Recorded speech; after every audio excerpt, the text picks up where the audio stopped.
au stand Congo et j'ai en face de moi maman Aïssi. Maman, voilà, maman Aïssi romaine. Maman, loba, ndenge nini?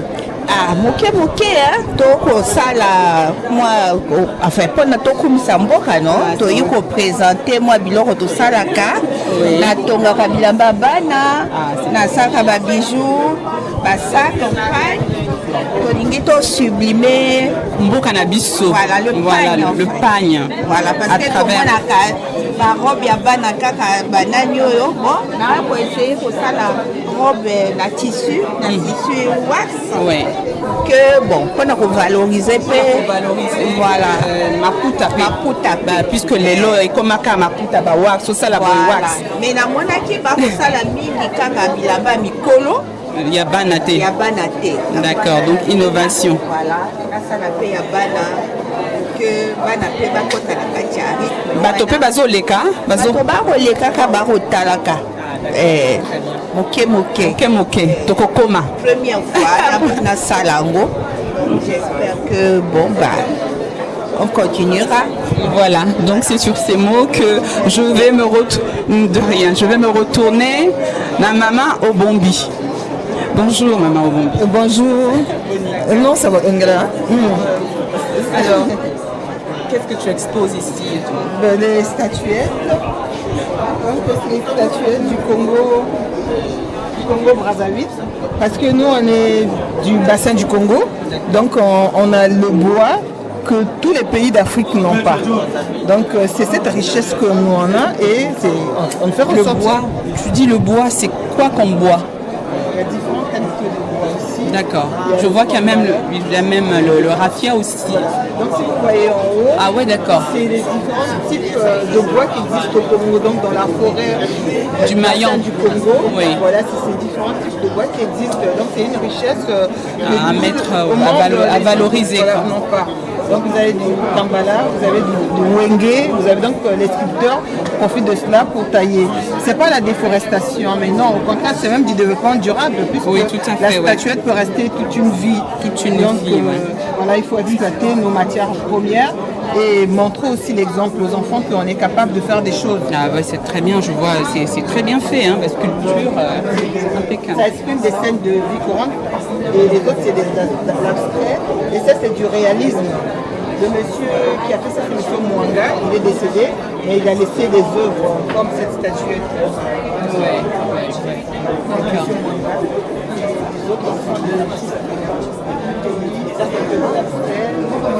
Et tu as du monde qui regarde? Oui, les gens ils viennent. Ils demandent. Je vois qu'il y a même des masques aussi. Par exemple, ici, c'est des différents fruits, mais c'est des bois aussi qu'on a présenté des différents types de bois. Voilà, donc on espère qu'il y aura du monde. Hein. C'est ça aussi, mettre en avant nos richesses, la richesse de l'Afrique. Oui. Merci. On continue le voyage au cœur de l'UNESCO. Voilà. Là, nous sommes au stand du Congo. Donc il y a Vanessa qui expose les tableaux. Alors, explique-moi Vanessa, ça parle de quoi tes tableaux? Les tableaux, ça parle en général de la femme. De la femme. La femme émancipée. La femme émancipée. Oui. Donc là, je la représente dans toutes sortes de formes. Oui. En géométrie et en abstrait, en repos. Et j'ai voulu aussi mettre aussi de la musique. De la musique. Qui est de chez nous.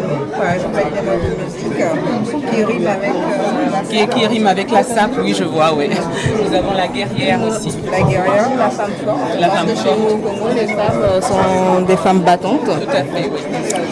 Extrêmement responsables. Je pense que le Congo d'aujourd'hui, c'est la femme qui l'a fait. C'est cela, voilà. Merci.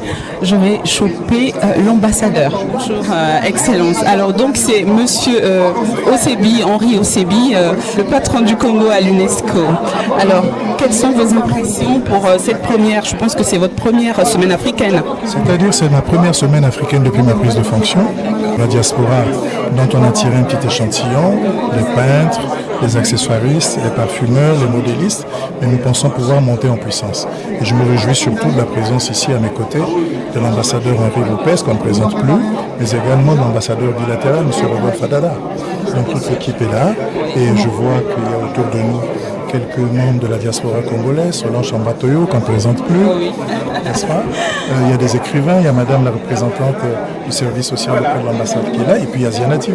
Tout à fait. Et quel est le message d'espoir que vous pouvez alors donner aux Africains ou notamment à la communauté congolaise aujourd'hui? Écoutez, le thème de cette semaine africaine, c'est l'innovation et la culture de la paix au développement de l'Afrique. Mais la mission de l'UNESCO, la doctrine, c'est l'éducation, la science, la culture et la communication. Ici, nous sommes au stand où on a exposé les tableaux du Congo. Mais nous, en ce qui nous concerne, le message que nous voulons lancer d'emblée, c'est que pour les mois, les années à venir, le Congo puisse aller au-delà des murs de l'UNESCO pour toucher la communauté congolaise, la diaspora congolaise, à partir du vecteur culturel. Et Dieu sait s'il y a des choses à faire.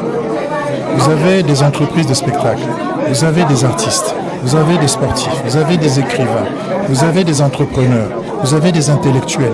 Comment, avec cette population, avec cette richesse humaine, nous ne pouvons que cantonner l'UNESCO dans son rôle traditionnel institutionnel? Notre volonté à nous, c'est de faire en sorte que, grâce à vous, aussi sans doute la presse, nous puissions développer des activités hors UNESCO en tenant compte des champs traditionnellement occupés par l'UNESCO, mais en exploitant particulièrement le domaine culturel. C'est dans ce sens que pour nous, ça peut constituer comme une espèce de ballon d'essai pour essayer de tester des relations, des partenariats avec vous et ainsi de suite. Voilà un peu le message implicite de ma participation ici. Bien sûr, traditionnellement, je suis dans le rôle d'un ambassadeur, mais au-delà de ça, en m'inspirant de ce que font les autres pays et surtout en essayant de surfer sur le grand potentiel culturel des deux rives, en particulier de Brazzaville, nous avons à faire et nous avons beaucoup à faire. Merci beaucoup, monsieur l'ambassadeur. Je vais prendre aussi donc l'ancienne journaliste Samba Toyo. Elle va dire un mot par rapport à la semaine africaine. Écoutez, c'est un réel plaisir de se retrouver ici.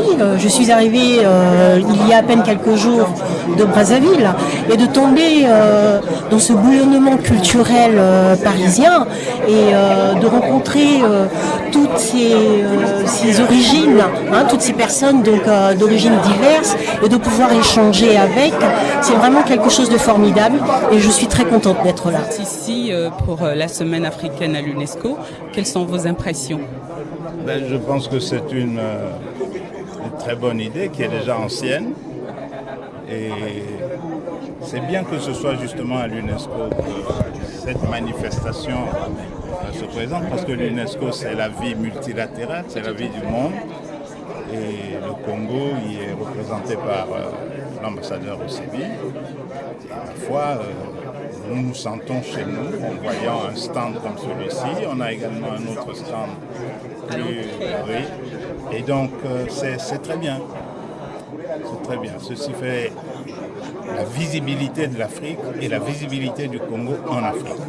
Voilà, donc tout à l'heure, j'ai eu donc monsieur l'ambassadeur Osebi qui a dit qu'effectivement que c'est un ballon d'essai et donc dans les jours à venir, dans les mois à venir, il y aura certainement beaucoup d'activités culturelles pour hisser le Congo, pour hisser la communauté. Qu'en pensez-vous? Oui, c'est évident.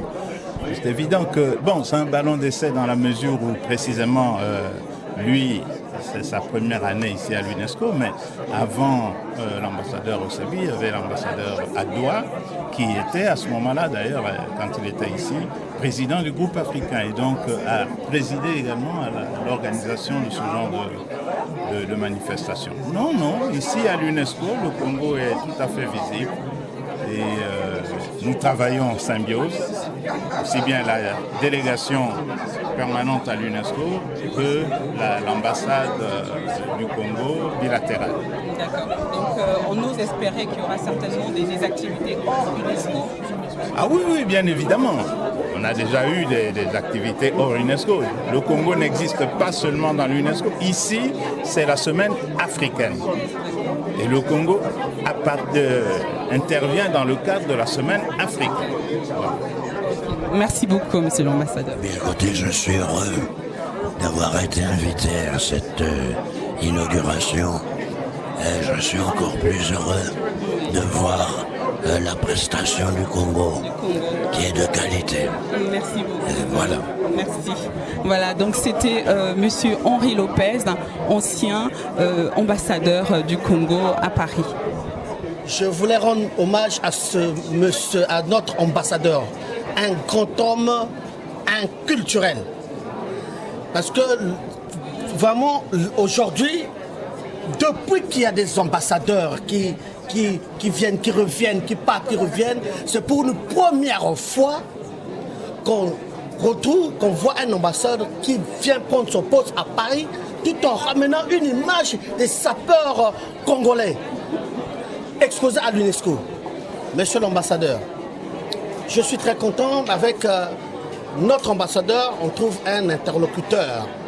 Et je pense qu'avec lui, demain, en tout cas demain, la SAP au niveau à l'UNESCO sera considérée comme patrimoine immatériel congolais.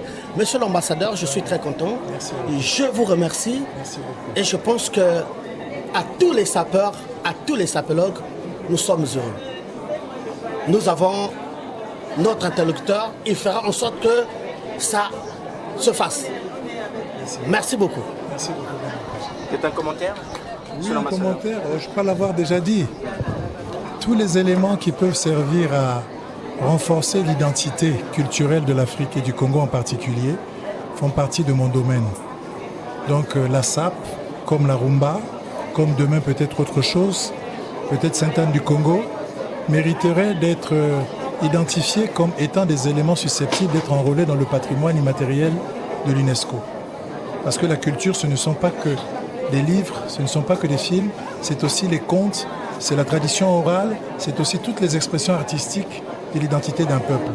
Et comme a dit mon cadet, il n'est pas le seul en la matière, nous travaillerons sur tous les dossiers méritant cet honneur et notre stratégie, c'est de faire en sorte que désormais l'UNESCO puisse, dans la diaspora congolaise, en dehors de ses murs, développer des initiatives susceptibles, d'une part, de rassembler les éléments de la diaspora et d'autre part, de promouvoir tous les éléments saillants qui font que le Congo aujourd'hui soit un pays de référence. En tout cas, je remercie mon cadet. Je pense que le message est passé. Grâce à vous aussi, les communicateurs, grâce aux artistes, grâce aux créateurs, grâce aux entrepreneurs et tous ceux qui nous ont fait l'honneur d'être à cette semaine africaine de l'UNESCO.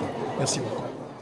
Si vous avez le temps, passez, venez, venez voir, venez à l'UNESCO, visitez vos expositions, visitez vos stands. C'est très important parce que nous sommes devant une culture, nous sommes en face des remontées culturelles et donc nous devons faire cet effort de toujours être là. Et moi je suis là en tout cas et j'étais là. Merci Zena TV.